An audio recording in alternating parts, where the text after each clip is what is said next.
নমস্কার, শুভ সন্ধ্যা। রাজা রামমোহন রায়ের 254তম জন্মদিন উপলক্ষে আজ আমরা এখানে সমবেত হয়েছি। এই অনুষ্ঠানে আমাদের আমন্ত্রণ জানানোর জন্য রামমোহন লাইব্রেরি কর্তৃপক্ষকে অসংখ্য ধন্যবাদ জানাই। ওনাদের অনুরোধে আজ আমরা ব্রহ্মসঙ্গীত পরিবেশন করব। জয়া ও আমি দুজনেই শান্তিনিকেতনের বিশ্বভারতী বিশ্ববিদ্যালয়ে পড়াশোনার সুবাদে অনেক অনুষ্ঠানেই সেই সময়ের প্রথিতযশা শিল্পীদের পরিবেশনায় ব্রহ্মসঙ্গীত শোনার ও অনুষ্ঠানে অংশগ্রহণ করার সুযোগ পেয়েছি। ব্রাহ্ম বালিকা শিক্ষালয়ের ছাত্রী হওয়ার জন্য আমাদের কন্যা অদ্রিজার স্কুলের সমস্ত অনুষ্ঠানে একাধিক ব্রহ্মসঙ্গীত শেখার ও পরিবেশন করার সুযোগ হয়েছে। কবিগুরু রবীন্দ্রনাথ ঠাকুর রচিত একটি ব্রহ্মসঙ্গীত দিয়ে আমরা আজকের অনুষ্ঠান শুরু করছি। গানটি বিভাস রাগে আধারিত। বাউলঙ্গের এই গানটি ৭০তম মহোৎসব উপলক্ষে রচিত হয়েছিল।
ব্রহ্মসঙ্গীত অর্থাৎ ব্রহ্ম বিষয়ক সঙ্গীত।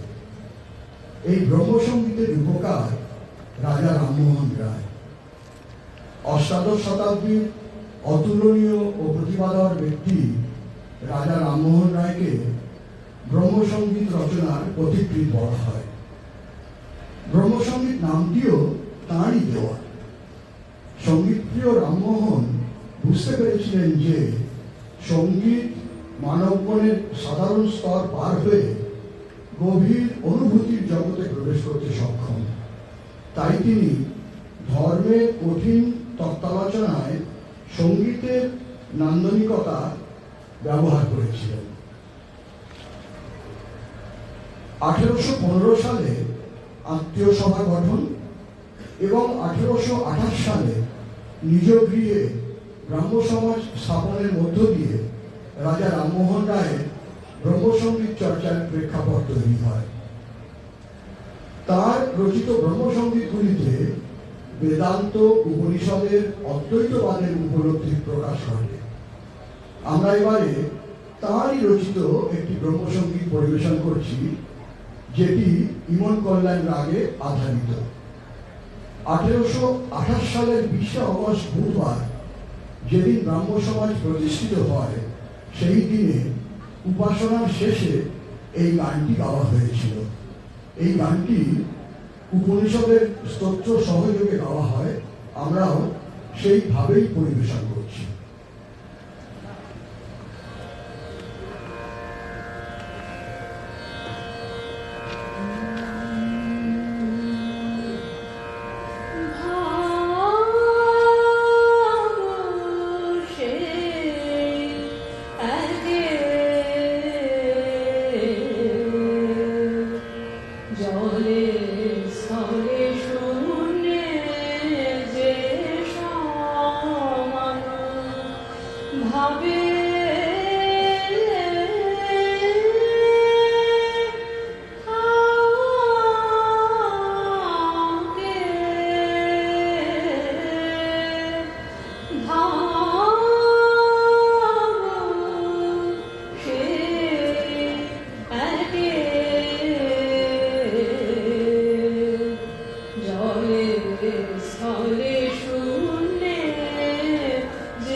জগৎ আনন্দময়, সকল বিধি আনন্দময়, স্বয়ং ব্রহ্ম আনন্দময়।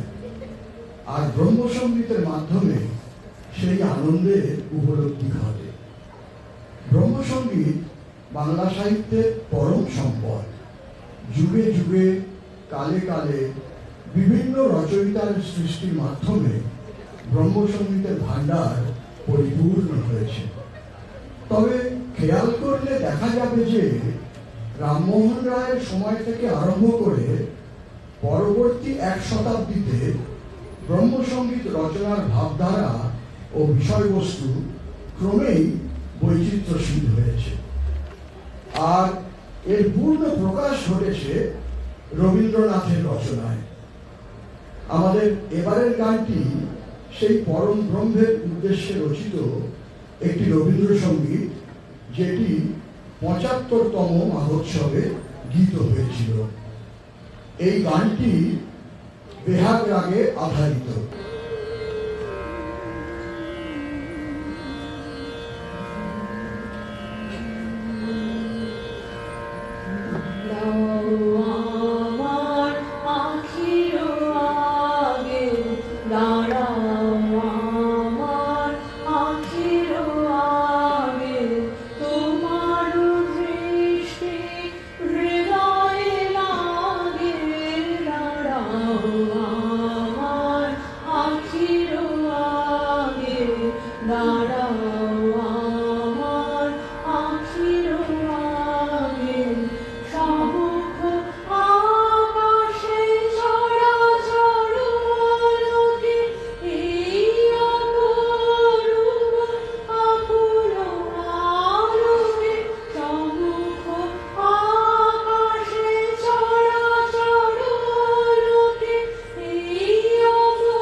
রামমোহন রায় ও তার বন্ধুবর্গের ব্রহ্মসঙ্গীত রচনার পরবর্তী পর্যায়ে মহর্ষি দেবেন্দ্রনাথ ঠাকুরের নাম বিশেষভাবে উল্লেখযোগ্য।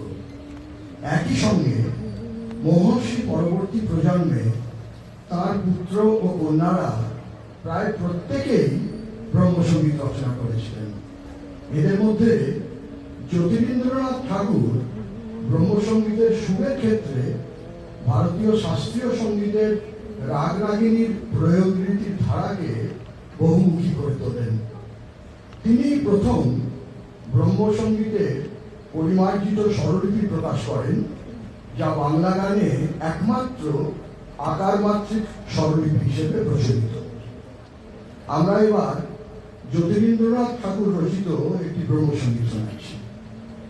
ব্রাহ্ম সমাজের উপাসনা শেষে বন্দনা পর্যায়ে গানটি গাওয়া হয়। এটি দেওয়ানট রাগে আধারিত। এই গানটি অদ্রিজার স্কুলে শেখা।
ব্রহ্মসঙ্গীতের রচনার ভান্ডার লক্ষ্য করলে দেখা যায় যে গানের রচনা ও সুরপ্রয়োগের ক্ষেত্রে ধ্রুপদ, খেয়াল, টপ্পা অঙ্গের রচনারীতির পাশাপাশি লৌকিক বাউল, ভাটিয়ালি, রামপ্রসাদী, এমনকি ঠুমরির আদলেও ব্রহ্মসঙ্গীত রচিত হয়েছে।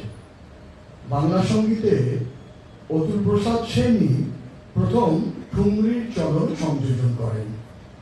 রবীন্দ্র সমসাময়িক যুগে সঙ্গীত জগতে অতুল প্রসাদ সেনের নাম বিশেষভাবে উল্লেখযোগ্য। তার মাতামহ কালীনারায়ণ গুপ্ত ছিলেন সুগায়ক ও ভক্তিগীতি রচয়িতা। তিনি ব্রাহ্ম সমাজেরও একনিষ্ঠ পৃষ্ঠপোষক ছিলেন।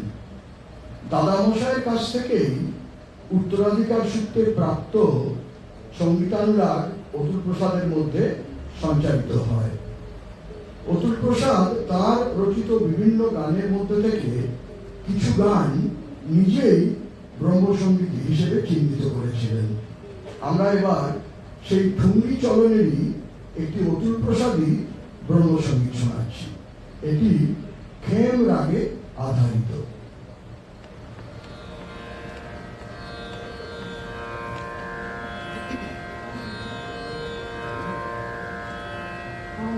কাজে অচল হলে চলবে না রে, চলবে না অলস শ্রুতি গানে। তারা শোন টলবে না রে, টলবে না, চলবে না রে, চলবে না। আপন কাজে অচল হলে চলবে না রে, চলবে না অলস শ্রুতি গানে। তারা শোন টলবে না রে, টলবে না, চলবে না রে, চলবে না। আপন কাজে অচল হলে চলবে না। হল যদি তোর না হয় সচল, বিফল হবে জলযান। হল যদি তোর না হয় সচল, বিফল হবে জলযান। তুষার ভূমি সোনার ফসল ফলবে না রে, ফলবে না অলস শ্রুতি গানে। তারা শোন টলবে না রে, টলবে না, চলবে না রে, চলবে না। আপন কাজে অচল হলে চলবে না। সবাই আগে যায় যে চলে, বসে আছিস তুই কি বলে? এখনো মোর বেঁধে স্রোতের জালে, তরি তোর চলবে না রে, চলবে না।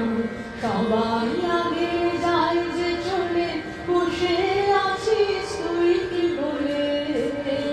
এখনো মোর বেঁধে স্রোতের জলে, তরি তোর চলবে না রে, চলবে না। তীরের বাঁধন দে খুলি, ভেসে যা তুই পারলি তুলি। তীরের বাঁধন দে খুলি, ভেসে যা তুই পারলি তুলি। বিধ যদি তুই না যাস ভুলি, বিধি তোর চলবে না রে, চলবে না অলস শ্রুতি গানে। তারা শোন টলবে না রে, টলবে না, চলবে না রে, চলবে না। আপন কাজে অচল হলে চলবে না রে, চলবে না অলস শ্রুতি গানে। তারা শোন টলবে না রে, টলবে না, চলবে না রে, চলবে না। আপন কাজে অচল হলে চলবে না।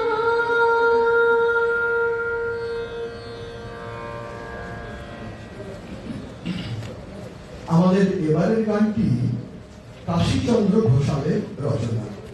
গানটি ভৈরবী রাগে আধারিত। কাশীচন্দ্র ঘোষাল ব্রাহ্ম সমাজের একজন সক্রিয় সদস্য ছিলেন। 1904 খ্রিস্টাব্দে তিনি ব্রাহ্ম ধর্মে দীক্ষিত হন। এর আগে তিনি ব্রাহ্ম সমাজের অপর একটি শাখা সাধনাশ্রমের একনিষ্ঠ কর্মী ছিলেন। ব্রাহ্ম সমাজের আদর্শ প্রচার ও প্রসারে তিনি যেমন ব্রতী ছিলেন, তেমনি তিনি ব্রহ্মসঙ্গীতের বিস্তারেও সক্রিয় ভূমিকা গ্রহণ করেছিলেন। কাশীচন্দ্র ঘোষাল রচিত ব্রহ্মসঙ্গীত করিতে ঈশ্বরের করুণা, সৌন্দর্য ও প্রেমের অনুভূতির প্রভাব লক্ষ্য করা যায়। আমরা এবার যে গানটি পরিবেশন করব সেটিও এই ভাবধারাতেই রচিত। এই গানটি ব্রহ্মসঙ্গীতের ব্রহ্মপূজা ও ব্রহ্মচিন্তা পর্যায়ের অন্তর্গত। এই গানটিও অদ্রিজার স্কুলেই শেখা।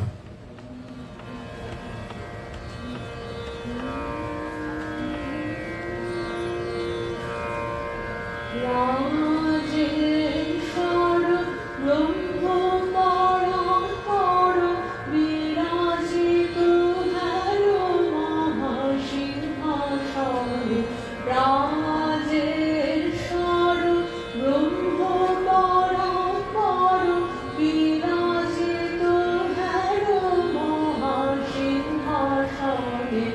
ধাই শত শত আকুল চিত তাহারে অমৃত পানে। রাজেশ্বর গাহিছে বিহঙ্গ প্রেমে মাতোয়ারা। বন্দিছে নীরবে রবিচন্দ্র তারা। গাহিছে বিহঙ্গ প্রেমে মাতোয়ারা। বন্দিছে নীরবে রবিচন্দ্র তারা।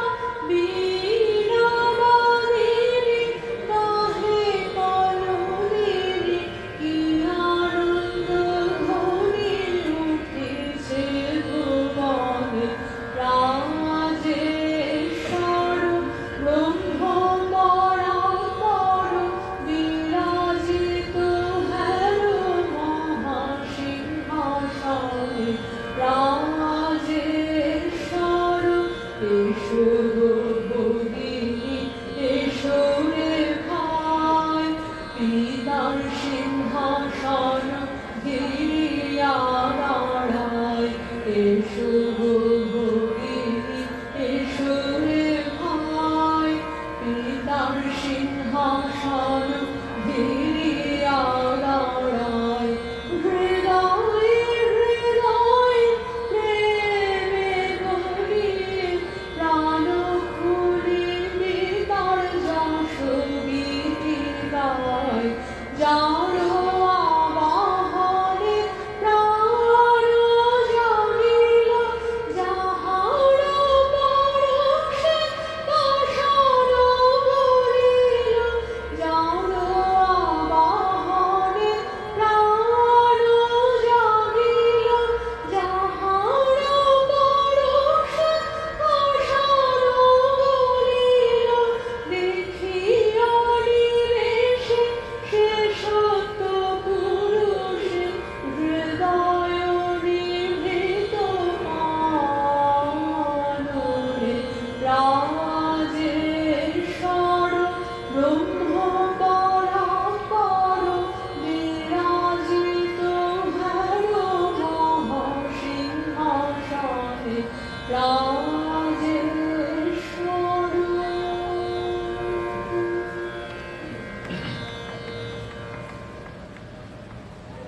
রবীন্দ্রনাথ তাঁর রচিত ব্রহ্মসঙ্গীতের মধ্যে দিয়ে আনন্দ স্বরূপ ব্রহ্মের প্রার্থনা, উপাসনা ও আরাধনার পথটি সহজ ও প্রাঞ্জলভাবে সকলের কাছে পৌঁছে দিয়েছেন। ছোটবেলা থেকেই সাংগীতিক পরিমণ্ডল ও উপনিষদ চর্চার আবহে বড় হওয়ার সুবাদে ব্রহ্মসঙ্গীতের মূল ভাবটি তিনি সহজেই উপলব্ধি করেছিলেন। আর তাই মাত্র 16 বছর বয়সে রচিত তাঁর ব্রহ্মসঙ্গীত শুনে স্বয়ং মহর্ষি দেবেন্দ্রনাথ ঠাকুর তাকে তখনকার দিনে 500 টাকার চেক উপহার দিয়েছিলেন।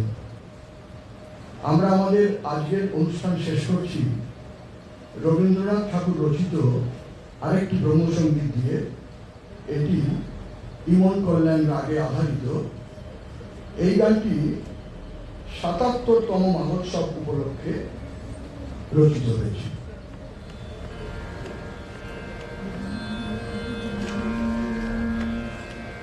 Ah